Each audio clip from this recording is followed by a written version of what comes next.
So, Grant, our readers wanted to know if you had a blank sheet of paper, just started from scratch, what would be the design rule you'd put in place? What would you like to see for a boat for the AC? And would it be something you'd want to see in place for a year or two, 3 cycles, 4 cycles? What do you think? I think I'm no designer, but I think the boat that they've come up with, this new one, as opposed to the original 90-footer, which was just a bit all too much, in our time, now being a recessional period, is probably pretty good. There's been quite a lot of consultation. Our designers have had quite a bit of input, and in fact have been listened to.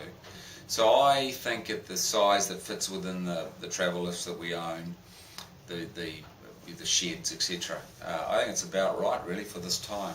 In terms of its life cycle, it's hard to know.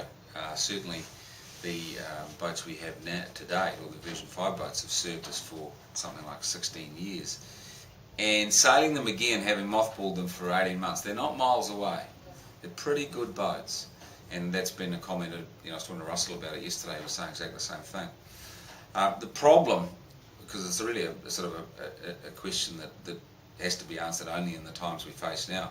The problem is the new boats, even if it's the greatest boat in the world, is it's just can anyone afford to actually ever design and build it.